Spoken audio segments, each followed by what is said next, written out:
All right, so welcome all to this lecture series on climate and migration. I'm Laura Steinberg. I'm the Executive Director of the Schiller Institute for Integrated Science and Society. This is the convening space for the Institute. I'm really happy to be introducing this lecture series. This is a lecture series in collaboration with the law school and with the program in global ethics and social trust. So this is unusual. This is a trilateral lecture series. We don't usually get, the Schiller Institute doesn't usually get to partner with the program on global ethics and social trust or with the law school. And I don't know if those two partners have partnered with each other before on a lecture. So we're just happy to have all three groups together to hear a talk on something that's so important to us right now, on democracy and what the role of experts in democracy is. We're particularly thoughtful in the Schiller Institute about scientific experts and what the role for science is in the midst of these difficult times with climate change. Sometimes not as acknowledged as perhaps the experts would like it to be, and challenges with renewable energies and other sorts of science, technology, AI issues. So what is the role of the expert? Really important for us to hear from Liz Fisher about. And so what I'm going to do is have Liz Fisher introduced by Professor Katie Young from our partner in the law school. And Katie will sort of provide some information about Liz's background. And I just want to say to Liz how thrilled we are to have you here and how grateful we are for you to spend time with us and to talk to us about this very important topic. Thank you, Liz. Great, yes, so I'm going to just do an introduction to our speaker and a second welcome. You really know you want to when there's a two-part lineup. But just to welcome you and introduce you all to Professor Liz Fisher, who's a professor at Oxford, a professor of environmental law, and the three parts, the Global Ethics Center, the Law School, and the Schiller Institute, are delighted to have you. So Professor Fisher has a long history, has published 6 books and multiple articles on issues of environmental law, administrative law, public law, and she is an intervener in these fields with the kinds of qualities I think that are really important in our times today, and those are qualities of creativity and boldness. Your work is so creative and so bold, and I think those qualities are exceptional. That's why you're here, but also we must acknowledge how important it is to combine creativity and boldness with wisdom, and you have that wise creativity and wise ambition that I think is very important for our time. So your lecture topic today, your previous work, I think will help us all navigate from our various vantage points and various disciplines some of these extraordinary issues we're dealing with. So welcome.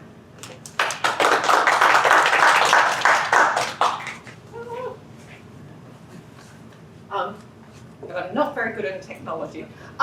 Thank you very, very much. Oh, yeah. Aggressive energy saving. Yeah. Okay, we'll leave it there and hopefully it will work. Fantastic.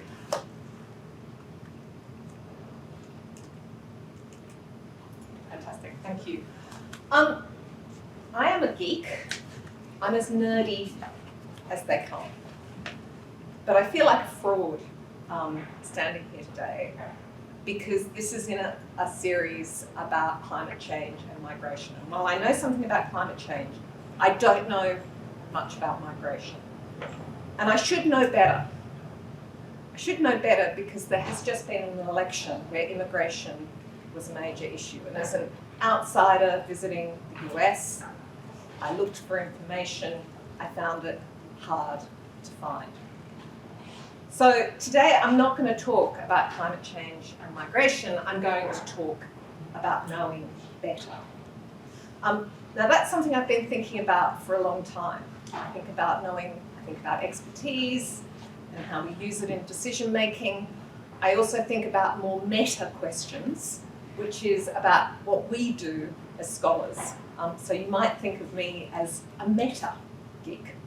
That's my bad joke. day.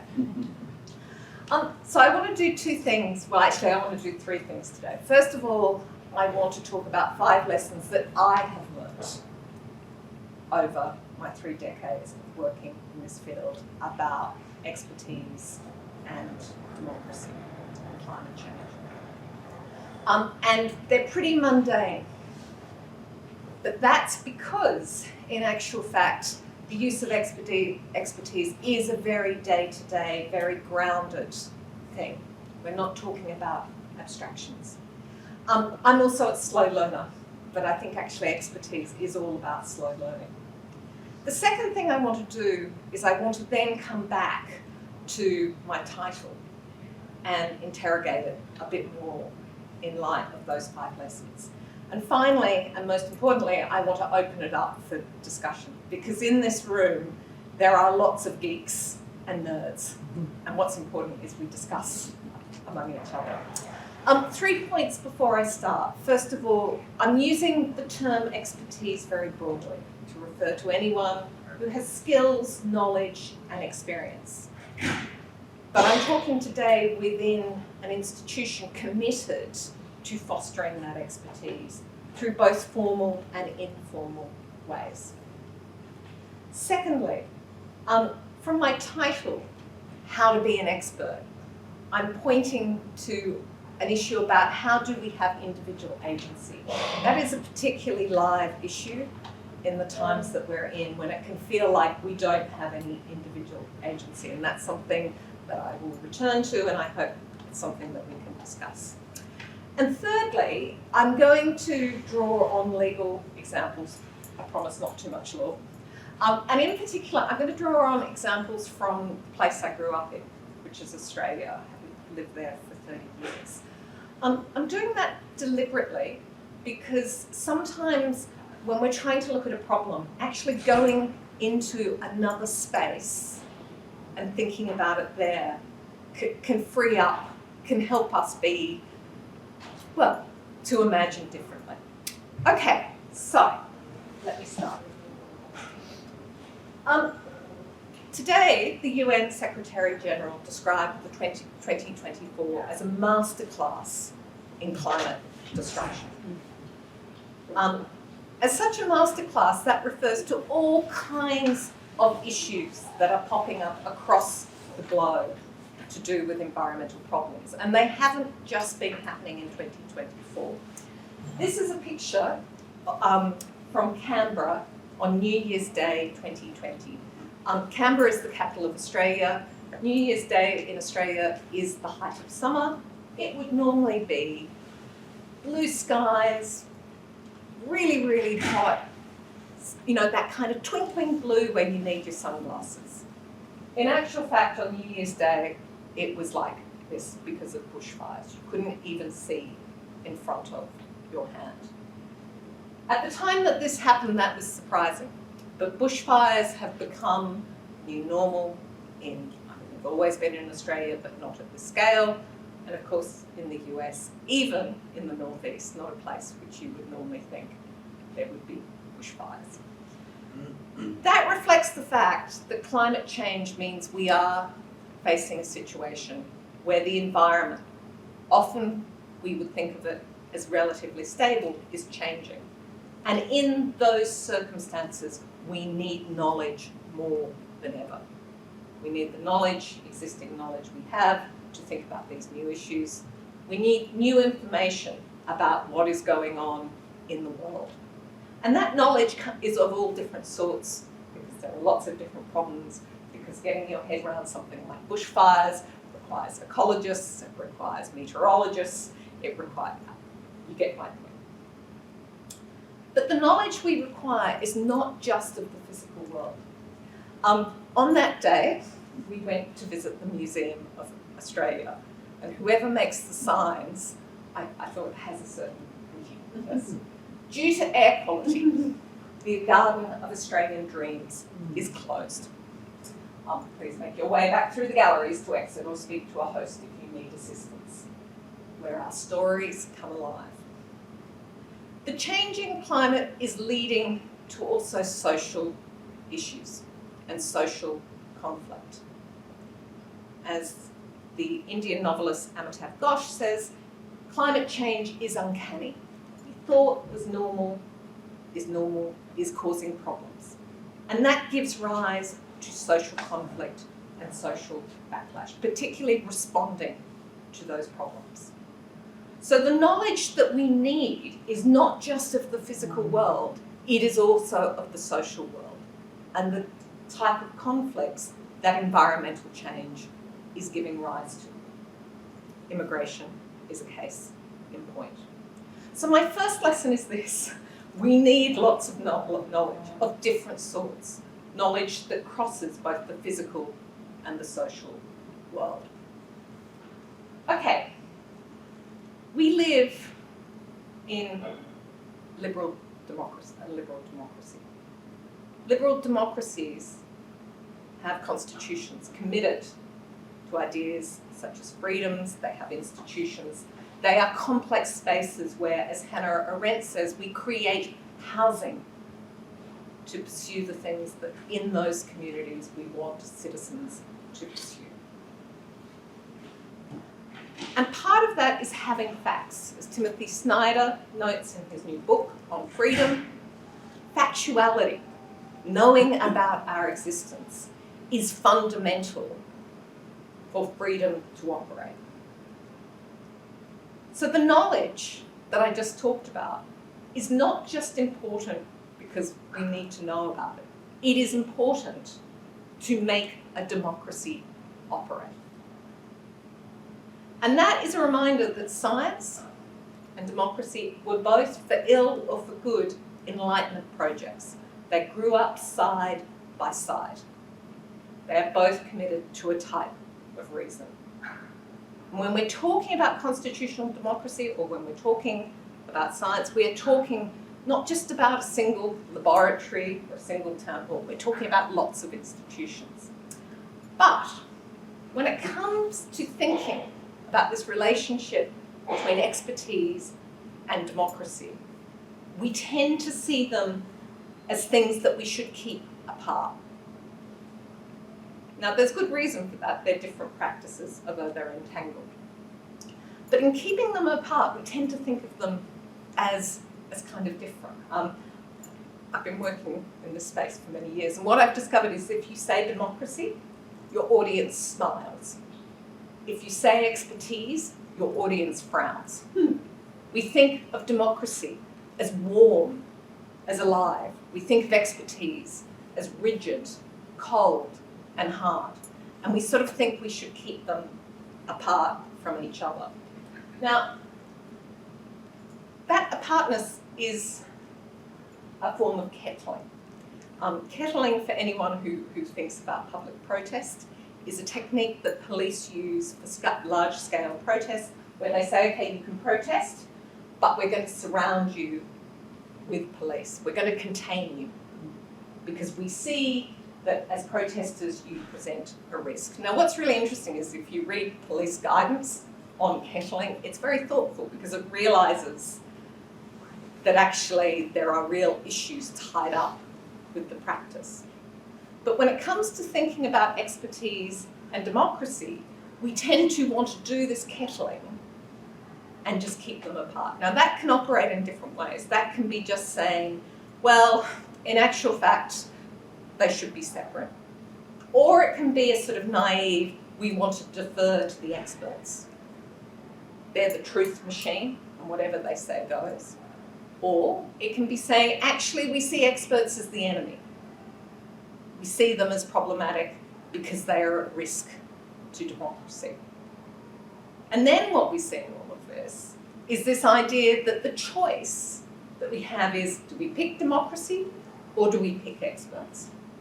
And that's something we see in the public space, and it's also something we often see in scholarship. Now, in actual fact, it's not that binary choice. We need both. So my second lesson is fundamental to democracy is the need for expertise, but there is this temptation to see it as this binary choice. Okay. Third lesson. The problems that we think about, whether it's bushfires whether it is immigration issues due to changing weather patterns in a particular place, causing vulnerable communities to be even more vulnerable. These are thick problems. By that, I'm using the idea of Clifford Geertz, the anthropologist, this idea that there is a lot going on which is not easily visible. Take, for example, Ali Russell Hochschild's work, Strangers in Their Own Land, or her most recent book, Stolen Pride, where she goes as a sociologist to interview people who originally were strangers, were Tea Party voters, and in her more recent book, Trump voters, to understand why they're voting the way they are. So in Strangers in Their Own Land, she goes to Southwest Louisiana. Southwest Louisiana has some of the lowest life expectancy in the country. It has some of the worst environmental conditions in the country. And the paradox she wanted to understand is, why are these communities voting for people who want to get rid of the EPA? And her point was, this is a deeper story. This is a story about identity. This is a story about how people view the American dream. And it's not just one story. There is a lot going on, and we need to understand that when we think about these problems. They're just not neat things to solve. They're problems with often very long histories. But this thickness is not just in relation to the problems we're thinking about. It's also in relation to our own expertise. Take an individual, me. I have spent many, many years studying and making mistakes and learning and making more mistakes to develop my body of knowledge. Now that might sound sort of rather arrogant, but part of that has also been accountability. That as someone who is a law professor, there are lots of different people who I am formally and informally accountable to in my work. And of course, my gaining of my expertise is also dependent on those who taught me, on those who mentored on me, those who reviewed my work, those who have interacted, the people I have read. So when we're talking about expertise, we're talking about really complex institutional practices. Now, the thickness of problems and the thickness of expertise go together, and this is these pictures. I have been spending a lot of time in archives, going through old case files. It's really exciting work. Handwritten notes of judges, all that kind of things. So here are some case files from a case from the early 1980s in the New South Wales Land and Environment Court.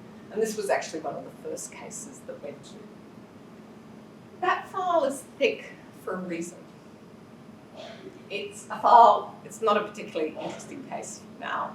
It's to do with the building of a new football stadium in a park. The original football stadium was burnt down by the fans because their team won the Premier League. So that's what they did. There are lots of different parties. That reflects the thickness of the problem. A big dispute about what should the new stadium be like. Lots of different interests. That is what the court is having to think about, have to get their head in. And there is a lot of expertise embodied in that file. The different lawyers, and interestingly enough, this case had some of the top lawyers from Sydney arguing the kind of case. It's not just those who were trying to stop the building of a big mega stadium. You've got the local council, you've got the state government in there. You've got the expertise of the judge as well. In working with all of this, they are not working on a blank slate. They are working with the existing legislation. They are working with the existing case law. Reading through the transcripts of these cases, they are having arguments about, well, how do you interpret this paragraph in light of this dispute? That's what expertise looks like in practice. So, my third lesson is that when we think about expertise and the problems it applies to, there is a lot to think about, and we need to dig deep. into it. Okay. But, as we all know, expertise, any body of specialised knowledge has its limits. Some of it's obvious. I'm trained as a law professor. I shouldn't be doing heart surgery. Some of it's less obvious. I'm trained as a law professor. I'm often asked questions about practice. I have very little expertise in how to run a case, the strategies that you might use, because that is a different type of expertise. And some of the expertise, some of the limits of expertise that we have are not easy to see because they are blind spots. So this comes from another case from the New South Wales Land and Environment Court. This was a case which involved a dispute over the building of houses on a site south of Sydney. And the council didn't really want the building of it because they were worried about its impact on koalas. So here we have the site, and members in the community were not very happy with it either. Of course, the developer wanted to build it. Lots of people had been all over the site. And then in the end, when the council turned it down, the case went to the Land and Environment Court. Now, in that court, this is what is known as a merits review. The court has the power to remake the decision entirely. But before doing it, they have a thing called a site visit. So they go out and they look at the site. So the person, the acting commissioner, who's like the judge, goes out to the site and he says, "What's that white stuff?" So can you see in these pictures there's some white stuff. And the different experts and the council said, "We don't really know." Now, at one of these visits, members of the public can be there, and someone said, "Oh, I think it's from the paper mill, from the local paper mill." And the commissioner said, "Can someone find out what the white stuff is?" The white stuff was in actual fact paper pulp, which was contaminated with PFASs. The site was contaminated. Nobody else had noticed. It was only when he said, "What's that white stuff?" that people actually suddenly realised that there was a problem. Now, that highlights two issues. First of all, any body of expertise will always have its limitations because part of expert training is being taught to focus on the things which are relevant and to ignore the things which are seemingly irrelevant. Many of you know probably about the invisible gorilla test. Do people know about the invisible gorilla test? So this is a little film clip. You're asked to watch it. In it, people are handing around a basketball. Some of them have white t-shirts, some have black. And you're asked, how many times does someone with a black t-shirt hold the basketball? So you watch the clip, and that's what you focus on. In the middle of it, someone in a gorilla suit runs on and dances about. And then you're asked, how many times did you, someone with a black t-shirt, and by the way, did you notice anything else? And about half people don't notice the gorilla.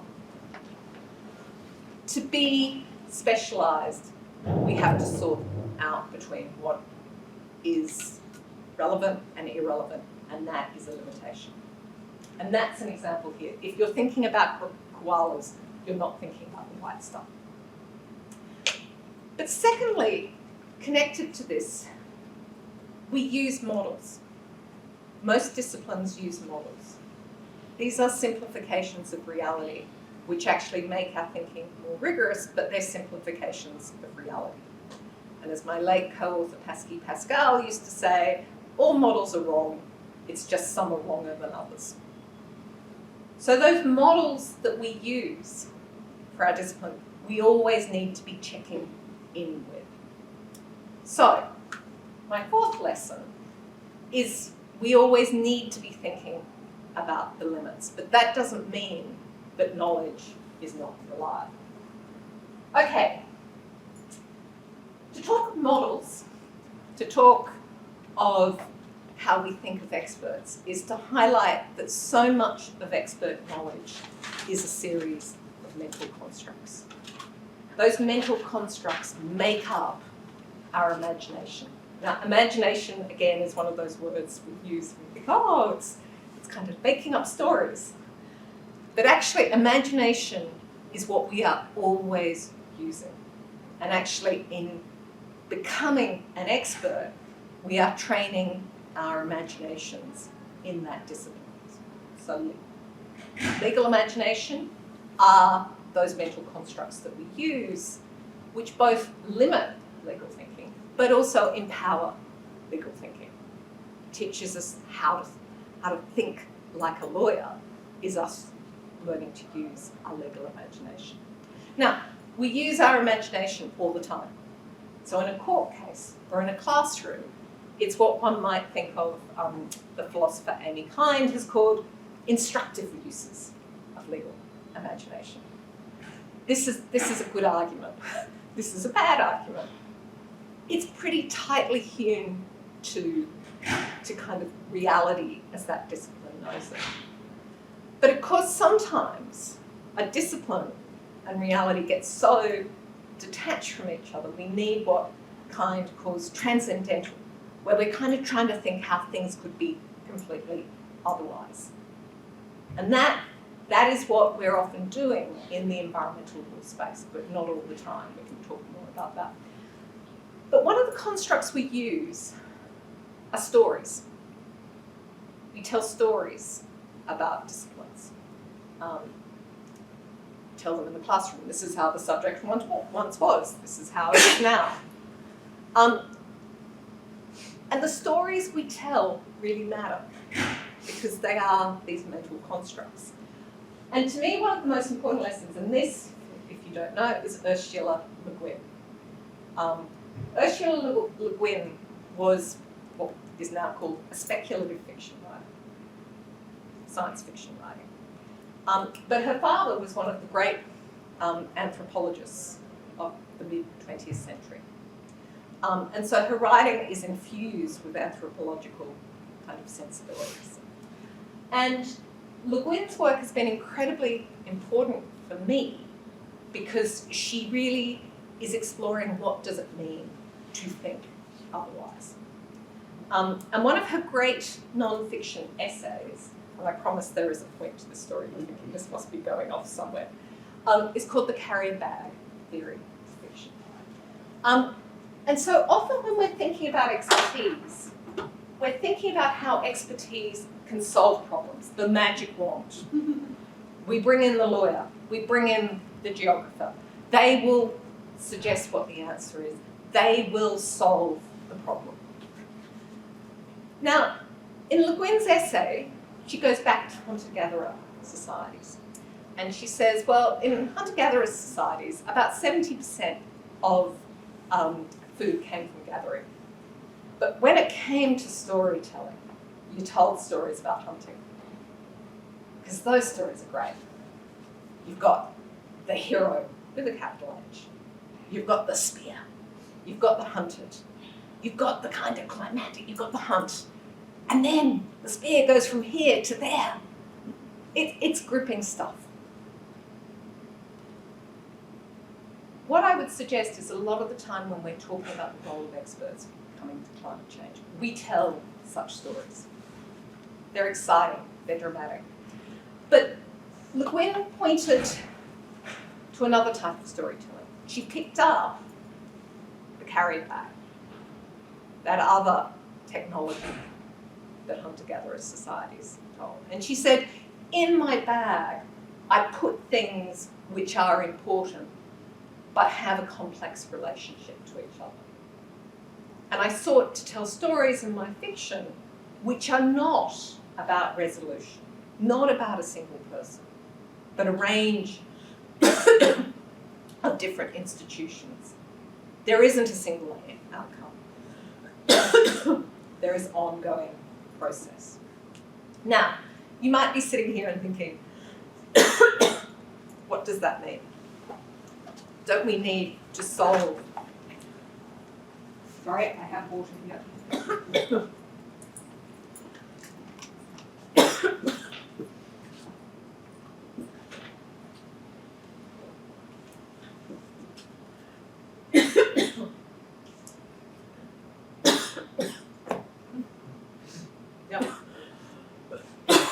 Want to hit on the back? I'm fine. You might be.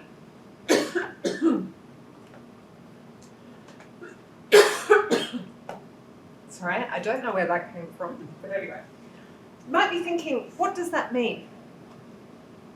But in actual fact, most of us working as experts are working as part of carrier bag narratives. We are one part of a bigger story. But that desire for people to tell stories where an expert is, in a sense, the person who provides the answer is strong. So, lesson number 5. We need to think about the stories we tell about ourselves. Okay. Finally. You may note that this picture is the same as the one to begin with, and I'll explain it in a moment. Knowing better is fundamental. I should know better. We all need to know better within democracy. It's what not only provides ways, paths forward, but also, in a sense, builds to find more constructive ways forward. It doesn't provide answers, but knowing better is fundamental. So now let me return to my title, Geek Democracy. As I've pointed out, expertise and democracy are not in opposition to each other. They're fundamental to each other. And in thinking about geek democracy, we are not thinking about some abstract kind of space or a single kind of town hall. What we are thinking about is how the interaction between experts, expert knowledge, and the processes of a constitutional democracy operate with each other. And that happens in specific spaces in the real world. So this is one of my favourite photos, and my poor students often I start environmental law with it. This is from a site visit of the New South Wales Land and Environment Corps. This is a different case from the paper one. Again, it involved a housing development, this one up on the north coast of New South Wales. And I love it because this is what geek democracy looks like in operation. This guy, he's the kind of judge, he's the acting commissioner. And you can see the look on his face. These are the two different parties. You can see them with their clipboards. They have knowledge that they want to bring into this space. We've got this person who clearly we can tell who they are interested in protecting. You've also got the members of the public behind, and it's really interesting to see how they are looking. Some are looking down, some are looking up, but they are there. Not in that photo, but off to one side, are Indigenous communities who were also part of the site visit. That is the thickness of geek democracy. It doesn't point in one way. It points in many different directions. There is a lot of different expert knowledge in the resolution of that dispute. And it doesn't have a simple resolution. This case settled. We don't actually really know who the winners or the losers were. It was a kind of mixture. But there is a lot going on in that space that we need to be thinking about. So that brings me finally to, well, what does that mean, and what do my lessons mean for the agency of the individual?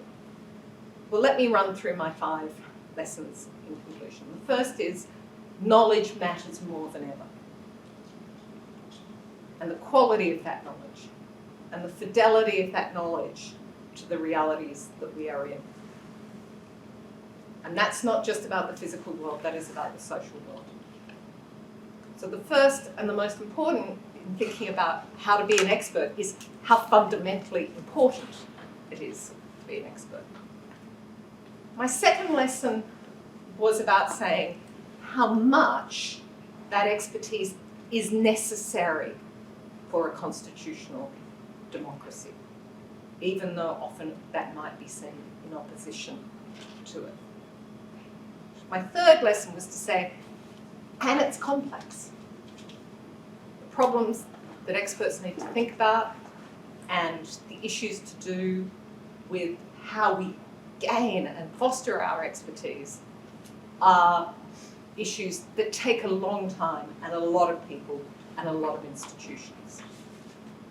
My fourth was to say, in saying all that, we should not think that expertise is the answer. It has its limits, and we always need to be thinking about those limits.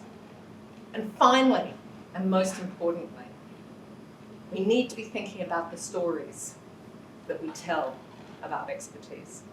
So it's not just a case of knowing better, but telling better stories. Thank you very much. I'm sorry for the That was terrific. Liz, I don't know where to start. I got for every one of your 5 points, I have 10 questions. So that's 50 points to discuss. But let's see if anybody in the audience wants to comment or ask a question. We have students that probably are curious about something. If not, go ahead. I can get started. Thank you so much. Really thought-provoking. I also have lots of things that generate out of this. I guess one is around power and thinking about, you mentioned at one point, one view that democracy makes us feel warm and expertise is a sort of cold hard feeling. But I think in some parts of the world, and maybe right now, we're seeing democracy as agonistic and sharp and power driven, such that a certain kind of politics, the power of a particular movement is its own justification. And so the directionality of politics is less substance-based than just kind of the pure power of it all. Now we get to do whatever. So I wonder if you might reflect on that a little bit around the role of power and maybe the role of directionality or ethics, you might say, as to what direction these things are used for, democracy and expertise, because there's now some slosh in the system around to what end we're using democracy and expertise. So it's really interesting when we think about power, we don't think about the real world. And this is not a bad pun, the novelist Richard Powers, his great book, The Overstory, his new book, Playground, but he makes a point that if we go back to the 19th century, Amitav Ghosh makes the same point, we think that in a sense modernity is about escaping our physical reality. We think that we talk about power, we talk about liberty, we don't talk about bushfires, we don't talk about tornadoes.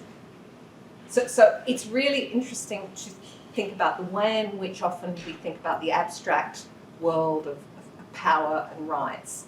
We don't have a physical reality in that.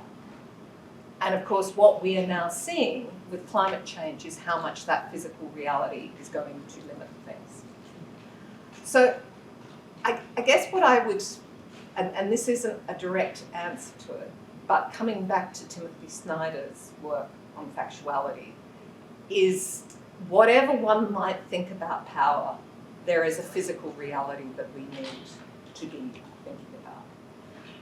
And in that regard, one might then also go back into history and study moments in time when different communities were facing something similar. So again, 19th century UK is fascinating because you have the squalor in the cities is extraordinary. So whatever narrative you might have, you've also got a lot of sewage. And that sewage is not just smelly. That sewage is creating serious problems for everyone in society. So, as I said, that's not an answer. except to point out that ideas of power where there is no physical reality in the mix are forms of wishful thinking detached from reality. Does that? Sure. Thank you. Yeah.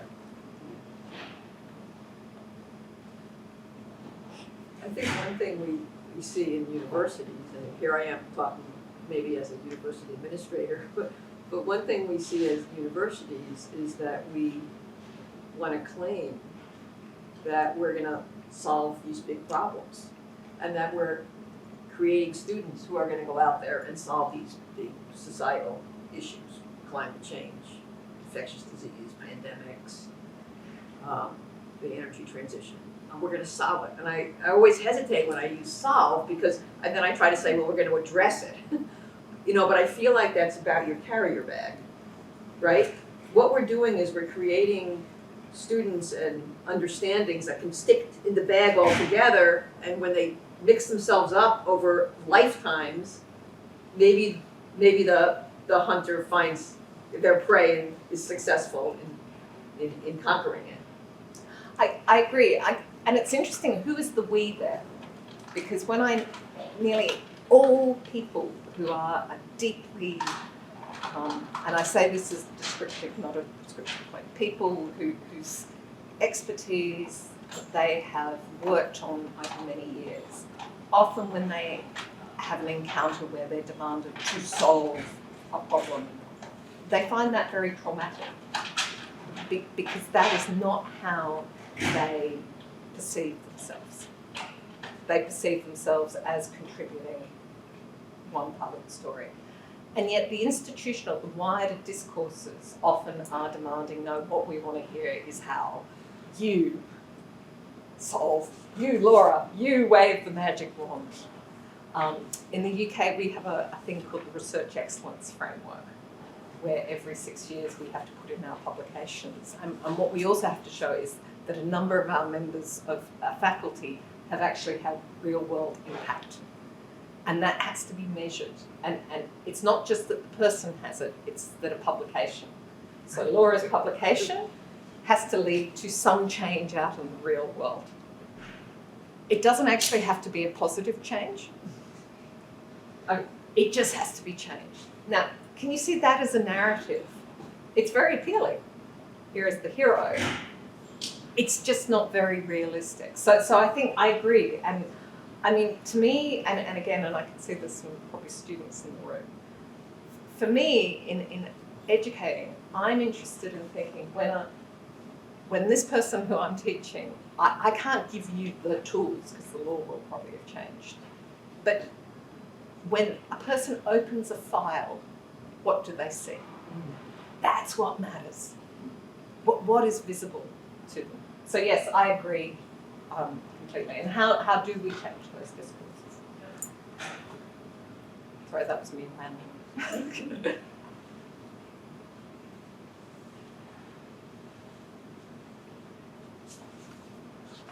Well, that's kept everyone silent. Well, that's all right. We have, anybody else want to, we're going to have lunch and. Can I ask one more question then? Absolutely. Since we seem to have students who are quieter, can you talk a little bit about elitism and populism in the conversation around expertise? Again, this is something we wrestle with. We shouldn't have to say that expertise is elite. And in fact, you're illustrating here that the koala man is representing a certain kind of expertise, right? But I think that's not culturally embedded, and I wonder if you might reflect a little bit on that dynamic. Is there a path to return where, is that what populists want, is to have everydayness be understood properly as expertise? Or is what populists want to bring down a category of people who claim thick expertise and say that their role is not important in the world? So I think those labels of, where did the labels of elitism and populism come from? They actually come both from political discourse, but they also come from academic discourse. Yeah. And they're very simplifying kind of labels. So the elite might be the cultural elite, they might be the political elite, they might be the economic elite, they might be the intellectual elite, and actually those groups don't kind of overlap.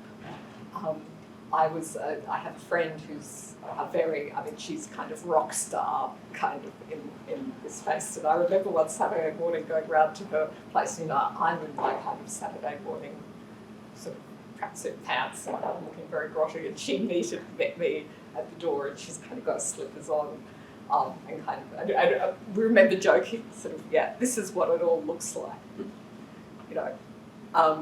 So in a sense, deconstructing that word elite and thinking about how we use it. The other word that I think is really important to deconstruct is politics. It's often we use it as a kind of garbage bin to stick all the things that we don't know what it is, but we think. So that's the first thing. I think also populism is a word that is used, there's right-wing populism, there's left-wing, what we think by the people. So the academic in me says, we've got to deconstruct all this and see that there is a lot going on. That doesn't really deal with the question that you're really asking is, well, what happens when the political discourse is telling these stories? Now, my cop-out answer is, I'm not a politician, so I don't. But I think that is a in a sense, the power of story is in a sense, that to me is something that we probably need to be thinking more about. I don't know if there are students in the room, and I guess I would be interested in thinking, can I ask you a question about what you think is the biggest challenge in developing whatever expertise you're working in? What's the thing that's the most scary?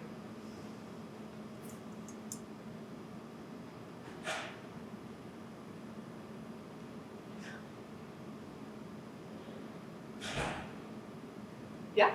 I would say putting my expertise to use. So like if I don't develop the necessary connections and networking, I feel like the expertise that I learn could not be applied usefully if I do not have the necessary forum to do so.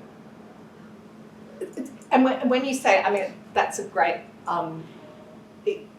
because you feel like you've got to get out there and network. Yeah. Yeah. I don't know if and I think in a world of social media, I mean, I'm not on X, but I know many of my students feel like they're meant to be part of a particular type of conversation, and if they're not part of that conversation, they will have no influence. There's nothing they can do. I don't know if that's how other people feel. I think for me, it's like, I wonder what kind of defines being an expert. Like, I don't think I would ever be sure if I could call myself an expert. And I think that criteria for being an expert is kind of vague. So I think that's probably where my fears lie in like being an expert in my subject matter. I'm studying marketing and art history. So like the art history aspect in particular is, I guess, daunting because there's so many dates and different things that I think an expert would know that I don't necessarily know. So that's kind of just like what I think about when I think about what I'm studying.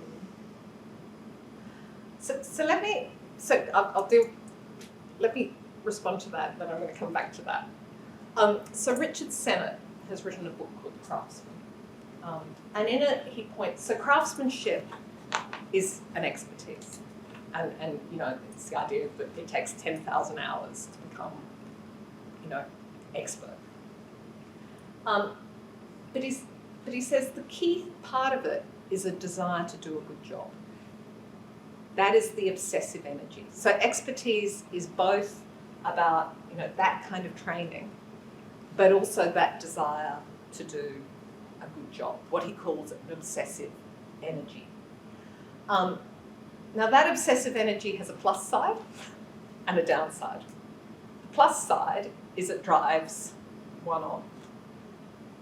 And part of gaining any expertise is making lots of mistakes. Some really big, some small. You continue to do it. There's always more to learn. But it's what drives you on. But of course, that energy can also be a destructive energy, because it can make you feel like I never have anything to say. I can never be truly expert. And I guess to me it also what that highlights is expertise is not so much a destination, but it's a process. It's a commitment to a certain set of values. So I'd really recommend that. The network, and I think this is one of the challenges, so much of what we do as an expert and gaining our expertise is invisible to others. It's the work which, if we were actually craftspeople, we would be doing in a workshop side by side. We would see each other struggling with learning how to stitch or do that. But as academics, we're doing it in spaces separate. And actually, the quality of that work matters. And over time, you will make the connections that are really important. And the work of an expert is most judged not by the superficial stuff, but by the substantive stuff. But that feels really invisible when you can see people having a conversation where there are these very loud, very assertive voices. I don't know, others want to. Well, what I was thinking when you said that was that if you think back to crafts people and carpenters and stone cutters and the crafts people, the guilds of the 1700s, you could see people would respect that expertise. They could see you learning it, they could see you get better, and they could see the useful result, right? But today's experts, like you said, we're sitting in our own little offices. We're working on computers. We're producing papers that people aren't reading, except if you're in the field. And so it's hard for people to say, oh, I respect your expertise. I understand what it took to get there, and I can see how good you are at it, right? That stone is cut as a perfect corner. But people on the streets aren't reading my research. They don't know how good those research. So there's a sense there that people are being told, oh, you're expert, but I can't judge that. I don't even understand what your expertise is in. So I might not trust you as much. It's just sort of a thinking I was just having based on what you're saying is trying to understand the elite concept, why expertise can get translated today into an elitist concept. And I think a lot of that, I think the language of elitism is actually a small group of people. Actually most of us, as we walk around our normal lives, we respect people who have more knowledge and experience than us. Plumbers, carpenters, the doctor, the dentist. We want to be interacting with people who know things. So that is the discourse and what actually goes on really matters. Has anyone here watched 30 Rock? There is a character, you can get it on YouTube, I checked the other day. There's a character which actually was an inspiration for my last book called Dr. Spaceman. And Dr. Spaceman is a doctor, but is clearly incompetent. And the comedy is his incompetence. But what's interesting is that people, of course, want him to be competent. We want people. This comes back to how we think about living in a democracy. We want people who know what they're doing. So I guess I think I'm a bit more hopeful. But I think these are great, and again, being an expert is not being an expert in everything. It's being an expert in a tiny thing, and working with others. And if I guess I have one piece of advice, it's working. The greatest joy in my life is working with colleagues who are experts in what they do. There is nothing quite like it. It's incredible. And really working with and learning from that experience. And I feel like we just had an hour with an expert here, with Liz, who's, you know, who is able to take us through a discussion about what expertise means to her as you've been thinking about it for so long and reading a dozen, we've already mentioned a dozen or more books in just this short little 40 minutes. So we can just imagine what it takes to become expert. But also we have to develop that for ourselves. We just see, we have some models in this room and you'll do it however fits best for you and your passions and desires and where you see something that you want to obsessively dive into. Yeah, Right?